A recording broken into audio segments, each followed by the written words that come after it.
Heyo, and welcome back to Pokemon Y. In this part we're going to be going to the final Kalos gym, that being the Ice Gym. And while we do that, given this is going to be just another series of gimmicks and battles, we have 4 more entries on the list of features that have been removed, and we will finally get through this list this part. Stephen, what's up first? Alolan forms! Right, we don't know whether this is being cut off completely, but it's unlikely. Because there have been leaks going around about possible new evolutions. Yes, but it's unknown whether those will be considered Galarian forms or whether they will be Gigantamax forms. Well, it doesn't necessarily have to be Gigantamax, it could just be like a branched evolution, because it's been a very long time since we've had those, isn't it? I think the last ones then we had was Sinnoh, wasn't it?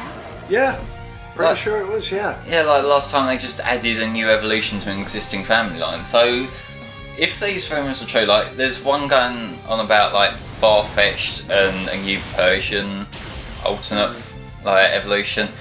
So yeah, more Gen 1, but you know, if it's gonna be Eddie, it's gonna be fucking Gen 1 at this point, isn't it? But yeah. So I would like to see regional forms come back. I really hope they will. I do get the feeling that if they were going to be there, we would have seen some by now, but hopefully I'll be proven wrong. Yeah. That's all I can say. Hopefully I'll be proven wrong. If you're gonna do regional forms, just make sure that Gen 1 gets the bare minimum this time. Ideally we'd get a balance of all the generations. That's how I would like it. I would like to see some, like, you know, maybe... I know I mentioned in the earlier part that my instant vision of Galarian forms involves giving every Pokemon a Sword and Shield. Yeah. I know you could do something a lot cooler than that, but you know, still, I would like to see more. It's like, I mean, I'll be honest, I'm quite partial to the idea of Farfetch'd turning into a knight. Yeah. Getting a sword instead of a leek. I like that.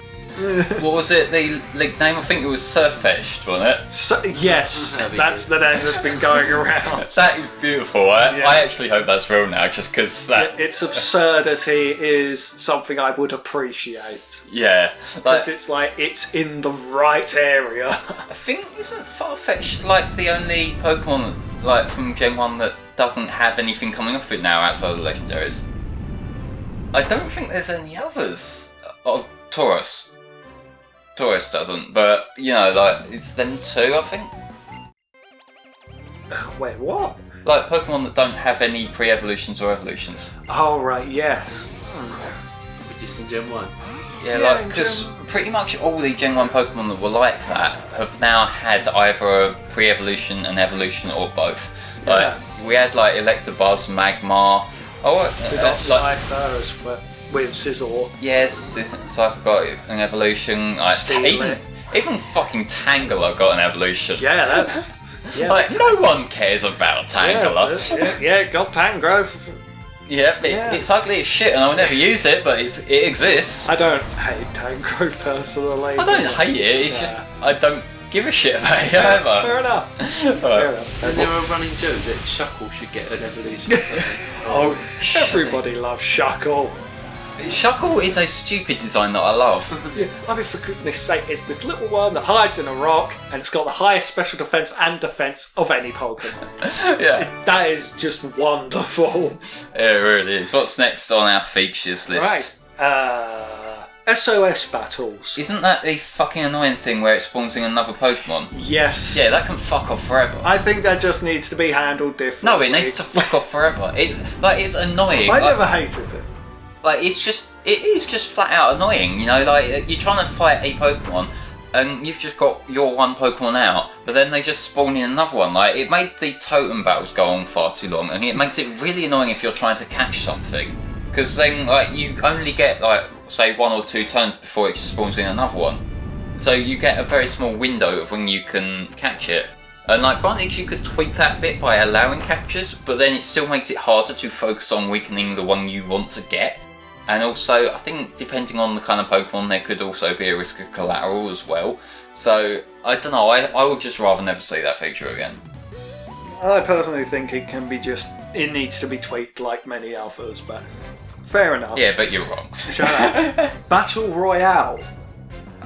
That's the 4-way battle system. Before you get on about like Fortnite or something. No, like, I just want to say, in loving memory of my 3DS that the last one murdered. Like, that thing, I never appreciated that purely because it completely tanked the game, and I don't trust Game Freak to make it run smoothly. But again, this is a matter of something that, if it wasn't for the hardware being... It's like, if it did run smoothly, it would have been good, is the main thing here. Maybe. I liked the idea, the fact that you've got 3 opponents to choose from, and like they're all trying to be like, who do we aim at? Again, just like with the rotation battles and the triple battles, I think that bringing it back is absolutely fine. I just don't want it to be a mandatory story thing. Just make it multiplayer. Yeah. It's like the only time you had to use it was when they just explain it because it's the new thing. It's like, that's perfectly fine. Yeah, and I wouldn't be surprised if it does come back just as a multiplayer thing, honestly. I doubt it will, but even so. It's like, Battle Royale.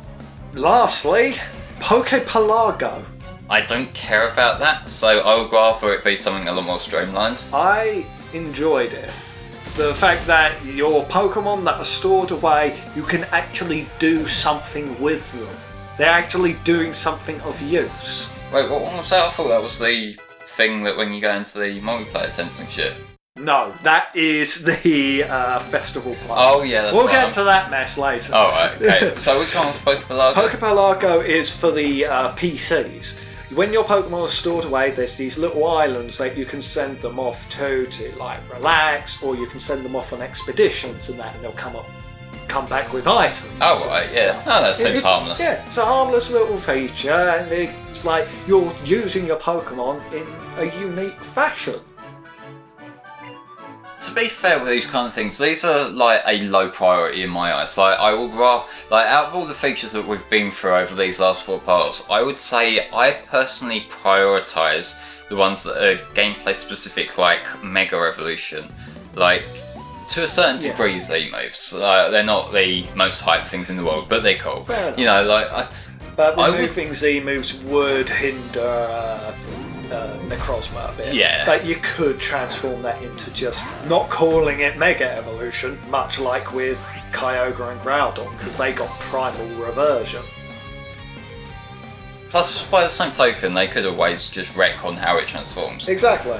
Like, they've done that with like certain evolution methods before. Like Feebas now as an item that you can use to evolve, it doesn't necessarily have to be a beauty stat, because I think for a while they took away the beauty traits. So like they can wreck on these if they need. That's because that was largely due to contest. Yeah, and then they realised that, hang on, people don't want to be doing this. So even though there were some people out there that did want to, but no, like people want to do contests, but people don't necessarily want to do. I have to maximise this particular stat by feeding it Pokeblocks.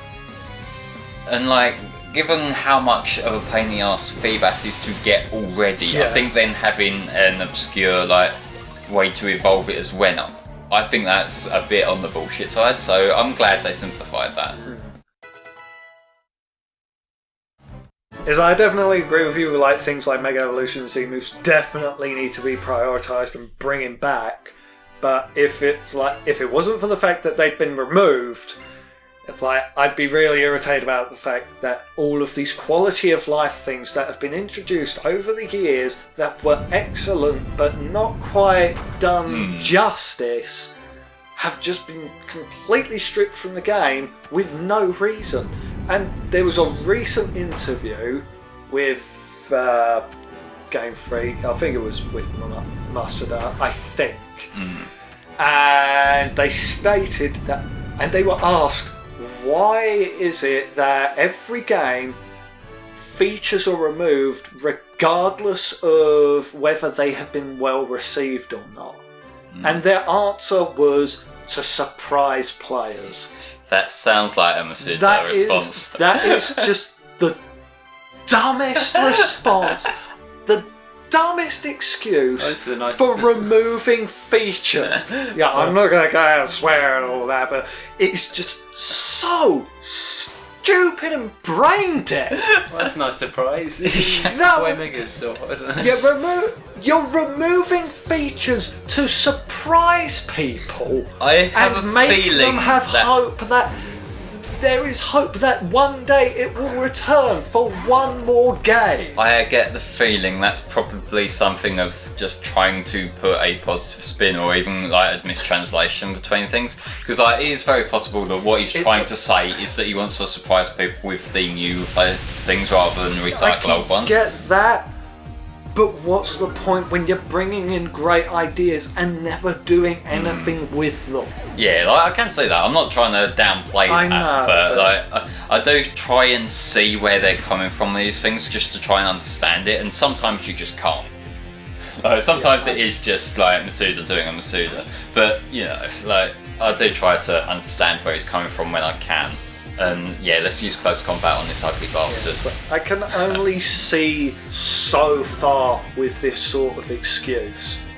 Because if it was done with like one or two things, like over the years, like minimal little things that would be like, yeah, it's a shame that didn't return, but it'd be nice if it's like it didn't make the biggest impact, but it'd be nice if it did return at some point. But the fact that this consistently happens with every game, and more so since Gen 6 and 7 with the departure of so many fantastic things that could have added such amazing quality of life changes, I just don't, I can't back up that excuse. Yeah, I feel like this is a problem that's been developing for many, many years now, finally coming to a head in the, like, Game Freak are trying to outwork their mains. They've brought in so many things over the years that they cannot sustain all of it. And so it's now we're at a point where it's really showing. And the fact that Sword and Shield looks so lackluster next to their contemporaries, it really highlights that. And the thing is that this is never going to change. No. Like, they have no reason to improve anything, because no matter what hashtag campaigns there are, no matter what like boycotts people try to start, whatever, this is going to sell millions of copies. Yeah, that's the saddest thing about it. Like, it's one of the things that like I can't blame individual consumers for that. I don't support boycotts because they never work. You will never get a significant number of people, because like at the end of the day, like we've got a lot of grievances with Pokemon Sword and Shield, but I imagine when I play it I will still find things I enjoy about it. So I don't want to just like say this is irredeemable trash, I don't want to touch it, I want to like just send a message. Because no, I do still want to play the game, but I just find it incredibly disappointing that all these things have been cut back. So it's like I can see that. It's like I do believe that if I did play it, I would find things to enjoy as well. But honestly, I do see it at this point that I can't defend these choices anymore. Yeah, like I just can't. Like, don't get me wrong, I say this about boycotts and that. I feel like if it's a personal decision that you just feel like, you know what, this isn't doing it for me, I'm not interested, I don't want to get it, you know what, fair enough, you can just pass on the game for whatever reason you like. I just think that trying to make a statement when you're one of a million, I know. it's like the same kind of thing of like with the like Disney reboot films, like the live action ones. A lot of people were saying like, don't go to see it, it's sending a bad message. People are going to anyway. But it's fucking Disney. Like even if the film tanked and literally no one went to see it, that's like money in their back pocket. It's not going to send any kind of message. Because like the biggest problem is that it's like not everybody goes online. Not everybody lives on the internet all the time. That is the biggest thing. Like, it's very easy to get locked in, like, your community. You've got, like, you might feel like you're one of lots of people. Like, there's lots of people like you because you're surrounded by people who also think, you know what, I don't want to get this because I want to send a message. But, like, even, like, your Discord group of 30 people, you think that's nothing. You think you're in the vocal majority when in actuality you're in the vocal minority. Yeah, and like it's very hard to gauge because I feel like But they've heard that people aren't happy with Sword and Shield. Like, you know, the PR guy who has to tweet shit out whenever there's a new trailer, he has got a whole lot of opinions. The fact that, like, a week after the massive backlash they got, and they just said, "We heard you. We're not doing anything about it, but we heard you." And it's like, wow, yeah, I'm just certain I'm not going to buy this game because. And the fact that every single day when they upload something, some little tweet from Pokemon Twitter just like, "Oh, I hope you're having a nice day," it is instantly swarmed by people just saying, "Bring back the national dex, you idiots. Do it, you idiots." But all those entitled gamers who want far too much from the poor little... I hate the people that say that they're entitled. Well, I'm entitled because I want this game to be good. Also, they're the worst. It's the fans who are just liking it. You slap Pokemon on anything, and there's the support. Like that's it. They're the worst type of They're fans. not thinking in the slightest. Anybody who's like, "I think this game actually looks amazing. I don't think you're seeing any of the good stuff in it." I can see the good stuff. It's just that it's underneath a swamp of just putrid rubbish. Well, like, again, I would say, like, if you're happy with everything in Sword and Shield, I disagree, but, like, you know, you do you, that's fine. My issue comes with the kind of attack on criticism. It's like this idea that because, you know, I feel like a lot of people get too attached to the human side of it, and, like, I can understand, like, you know, like, no matter what frustrations we've got with Masuda, with, like, developers and that, like, they are still people and deserve basic human respect. I fully appreciate that. Just the problem is that you also have to bear in mind that people are spending like 40 odd quid on this. And if they're not entirely satisfied due to intentional decisions that have been made, then backlash is inevitable, and that's just the nature of the beast. And I feel like this is probably a good point to kind of wrap this up on, because I know that over the last few parts we have been very negative because there are a lot of problems we have, and I feel like what we're saying are our opinions. You know, like we speak for no one but ourselves. I'm not here to tell people what they can and can't think, and again, to reiterate, if people disagree with me, with Steve and with Chris, then, you know, go ahead, buy it. I hope you have a good time with it. Like, I probably will too. We're just speaking for ourselves, and either way, I hope people enjoy what they get. And I feel like that will wrap us up for this part. So, ladies and gentlemen, join us next time for the start of the end, really. We'll be going to Victory Road in part 36. Bye-bye for now.